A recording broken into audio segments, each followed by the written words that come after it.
Oui, bonjour, je me présente, mon nom est Benoît Vincent Roque pour une critique signée ciné-techno.com.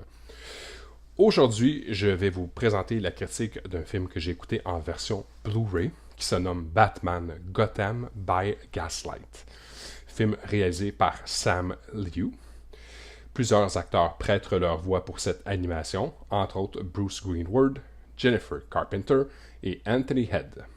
C'est une distribution Warner Brothers Animation et la date de sortie en magasin est prévue pour le 6 février 2018.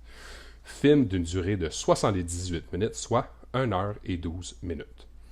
J'ai écouté en Blu-ray en version haute définition 1080p 16 par 9, l'aspect ratio 1.78 pour 1. Piste de sonore, c'est du DTS HD anglais 5.1, Dolby Digital 2.0 français et anglais. On a aussi l'opportunité d'avoir des sous-titres anglais, français et espagnol. Permettez-moi de vous lire un résumé de l'histoire. Batman Gotham by Gaslight invite le spectateur à remonter dans le temps et à découvrir la ville de Gotham il y a 2 siècles de cela. Il s'agit à l'origine d'une bande dessinée qui a été écrite en 1989 par Brian Augustin et dessinée par le grand Mike Mignola. Gotham by Gaslight est un des premiers récits qu'on va appeler Elseworld, c'est-à-dire se déroulant dans une réalité alternative de celle des comics DC classiques. On retrouve le célèbre justicier masqué, Batman en plein air victorienne, sur les traces du Jack l'Éventreur, Jack the Ripper. Sans technologie de pointe, Bruce Wayne devrait agir comme un détective à l'ancienne pour mettre la main sur le tueur en série. Il rencontrera au cours de son enquête Selina Kyle, alias la femme chat, décrit comme un personnage fort tentant de protéger les femmes à une époque où elles étaient non seulement menacées, mais également peu considérées. C'est une très bonne histoire, c'est une bonne enquête et surtout une très bonne réinterprétation de plusieurs personnages de l'univers de Batman. Il est vrai de dire que le dessin n'est pas forcément joli, mais je crois que c'est fait exprès, pour un petit peu se rappeler la bande dessinée de l'époque qui était vraiment là, fait de cette façon-là, mais aussi pour nous mettre dans l'atmosphère grisante, noire, sombre que l'univers victorien a à nous offrir. À noter qu'il y a plusieurs références à l'intérieur du film, soit celle d'un Joker, il y a au moins 2 références de Sherlock Holmes et même une pour Houdini. Une aventure qui se déroule à un rythme rapide, plusieurs rebondissements. C'est une tâche peu simple de trouver le meurtrier avant la fin du film. C'est un décor d'une beauté à coup sûr.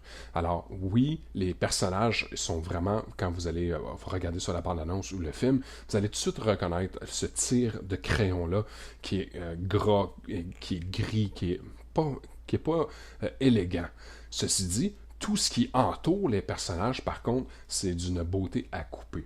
Couper le souffle. Toutes les mises en scène, les bâtisses, on a vraiment mis le paquet pour nous faire comprendre à quel point Gotham joue un rôle important dans cette histoire-là.